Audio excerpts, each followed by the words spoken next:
আমরা জুলাই যুদ্ধ করেছি, আমি নিজেও করেছি, আমাদের এইখানে যারা আছেন অনেকে এই জুলাই যুদ্ধ করেছেন, আমাদের সন্তানেরা করেছেন, কিন্তু অনেকেই জুলাই চেতনা বিক্রি করেন। মাননীয় স্পিকার, আমরা জুলাই চেতনা বিক্রি করি না মাননীয় স্পিকার, আমরা জুলাইকে ধারণ করি মাননীয় স্পিকার।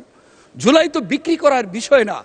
যারা জুলাই চেতনা বিক্রি করেন তাদের প্রতি একটি অনুরোধ জানাবো, অনেকেই রিক্সায় চড়তেন, এখন প্রাডো গাড়িতে চড়েন আর জুলাই চেতনা বিক্রি করেন। আমি একটা অনুরোধ করব মাননীয় স্পিকার, আমি যে গাড়িতে চড়তাম সেই গাড়িটি নির্বাচনের সময় মাননীয় স্পিকার অবস্থা খুব খারাপ হয়ে গেছে, আমি এখনো সেই গাড়িতেই চড়ি। আপনি যারা এই জুলাই চেতনা বিক্রি করেন মাননীয় স্পিকার, আমি অনুরোধ করব, ওনারা আগে কিসে চড়তেন, এখন কিসে চড়েন, কোন বাসায় থাকেন, ওনারা মাঝে মধ্যে লাইভ করেন, কোন বাসায় থাকেন একটু লাইভ করলে জাতি দেখতো ওনাদের কি এখন আগে কোথায় ছিলেন, এখন পরিবর্তনটা কিরকম হয়েছে মাননীয় স্পিকার।